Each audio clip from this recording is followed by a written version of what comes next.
छात्रों, कैसे हो आप लोग।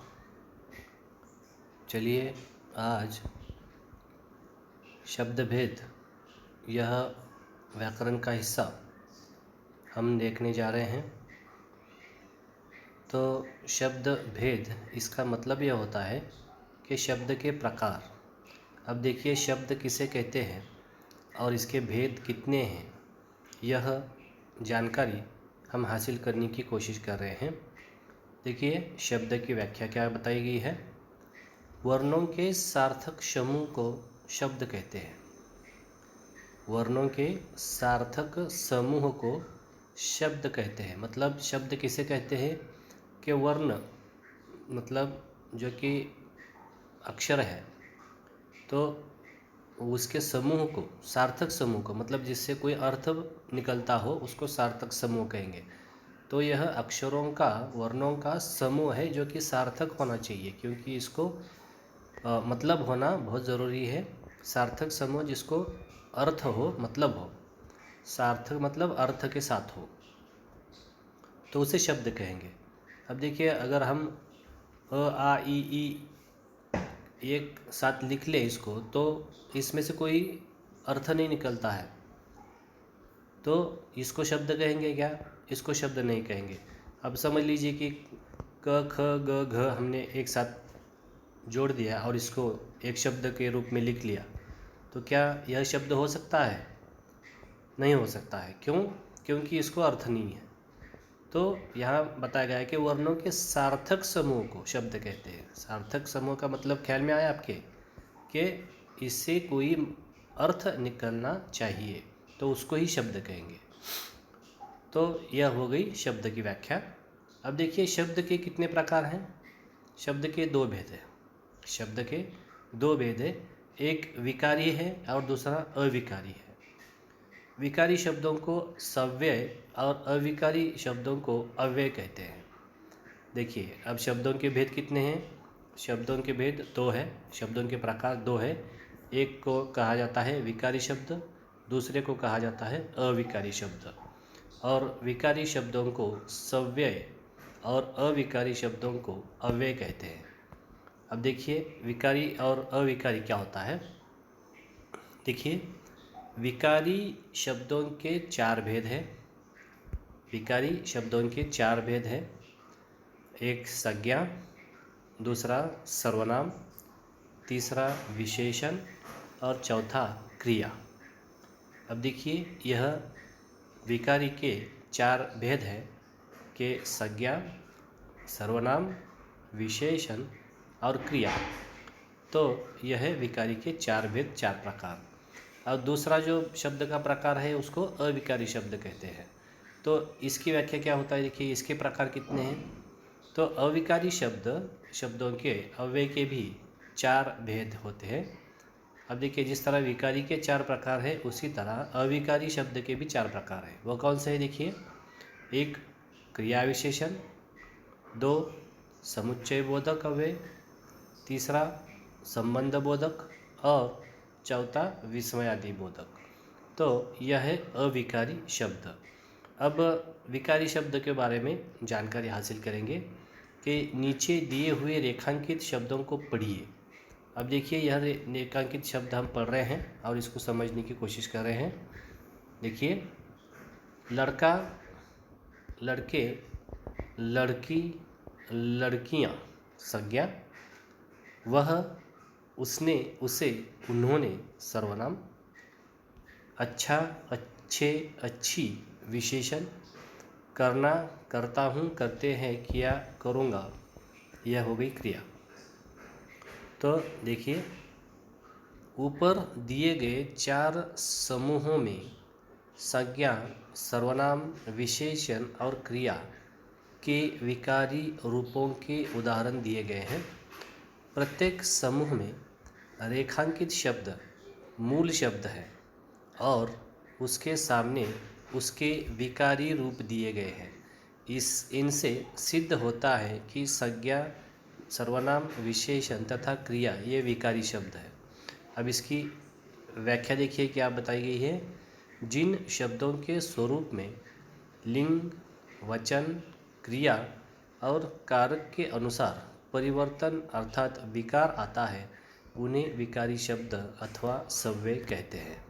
अब देखिए, बहुत ही अच्छी व्याख्या यहाँ पर दी गई है कि देखिए, जिन शब्दों में परिवर्तन होता है किसके अनुसार, लिंग के अनुसार। अब देखिए, लड़का लड़के, एक हुआ लड़का तो उसको हम लड़का कहेंगे, ज़्यादा लड़के हुए, 2 से ज़्यादा हो गए उसको लड़के कहेंगे। अब देखिए, एक लड़की है और अगर ज़्यादा लड़कियां हो गई एक साथ में तो उसको लड़कियां कहेंगे। तो लड़का यह जो संज्ञा है, इसमें अगर हम इसमें क्या होता है, लिंग और वचन और क्रिया और कारक के अनुसार वह बदलते रहते हैं, तो इसमें विकार आ जाता है, बदलाव आ जाता है इन शब्दों में। तो जो शब्दों में बदलाव आ सकता है उसे विकारी शब्द कहते हैं। समझ में आई ना बात। अब देखिए कि लड़का यह मूल शब्द है, अब इसके कितने सारे शब्द हो सकते हैं, लड़के हो सकता है, इससे लड़की हो सकता है, लड़कियां हो सकती है। तो यह जो है संज्ञा लिंग वचन और क्रिया कारक के अनुसार यह बदलता रहता है, यह शब्द बदल सकता है, इसलिए इसको विकारी शब्द कहते हैं। अब देखिए, वह यह मूल शब्द है और इससे उसने, उसे, उन्होंने, यह सर्वनाम तैयार हो सकते हैं। तो वह इस शब्द से यह सब सारे शब्द तैयार हो सकते हैं। वह इस शब्द में बदलाव आ सकता है, बदल सकते हैं, इसमें परिवर्तन आ सकता है, इसलिए इसको विकारी शब्द कहते हैं और विकारी शब्द में यह सर्वनाम है। तीसरा देखिए, अच्छा यह मूल शब्द है और अच्छे अच्छी विशेषण है। तो अच्छा यह विशेषण भी बदल सकता है और इससे अच्छे और अच्छी लिंग वचन क्रिया और कारक के अनुसार परिवर्तन हो सकता है, इसमें बदलाव आ सकता है, इसलिए इसको विकारी शब्द कहते हैं। तो यह देखा हमने कि इससे सिद्ध होता है कि संज्ञा, सर्वनाम, विशेषण तथा क्रिया ये विकारी शब्द है। अब विकारी शब्द क्यों हैं? क्योंकि इनमें बदलाव हो सकता है, लिंग के हिसाब से, वचन के हिसाब से, क्रिया के हिसाब से और कारक के हिसाब से इन शब्दों में बदलाव हो सकता है। किन शब्दों में? संज्ञा में, सर्वनाम में, विशेषण में और क्रिया में। तो इनमें बदलाव हो सकता है, इसके लिए इसको कहते हैं विकारी शब्द। विकारी मतलब, विकार मतलब बदलना। तो पहला शब्द देखिए, संज्ञा। संज्ञा की व्याख्या देखिए, जिस शब्द से किसी व्यक्ति, वस्तु, प्राणी, स्थान, गुण, भाव आदि के नाम ज्ञात होता है उसे संज्ञा कहते हैं। जैसे हिमालय, अभिमान, स्वर्ण आदि। संज्ञा मतलब नाम भी इसको कह सकते हैं कि यह सब क्या है, नाम है। तो नीचे दिए गए वाक्यों में रेखांकित शब्दों पर ध्यान दीजिए। पहला, भारत महान देश है। अब इसमें देखिए किसको अंडरलाइन किया गया, भारत और देश। दूसरा देखिए, नेहा अच्छी लड़की है। तो प्रथम वाक्य में भारत और देश शब्दों से किसी स्थान का ज्ञान होता है। भारत और देश, इससे किसी स्थान का ज्ञान होता है। दूसरे वाक्य में नेहा शब्द से किसी विशेष लड़की के नाम का ज्ञान होता है। तो जिस शब्द से किसी व्यक्ति, वस्तु, प्राणी, स्थान, गुण, भाव आदि के नाम का ज्ञान होता है उसे संज्ञा कहते हैं। जैसे कि हिमालय, अभिमान, स्वर्ण आदि। अब संज्ञा के भेद कितने हैं देखिए। संज्ञा के भेद है 5। व्यक्तिवाचक संज्ञा, जातिवाचक संज्ञा, भाववाचक संज्ञा और द्रव्यवाचक संज्ञा, और 5वां है समूहवाचक संज्ञा। तो यह संज्ञा जो है 5 प्रकार की होती है और इसके प्रकार हमने देखे। तो यह 5 भेद जो है संज्ञा के हम देखने जा रहे हैं। तो इसका पहला जो भेद है संज्ञा का, उसको व्यक्तिवाचक संज्ञा कहते हैं।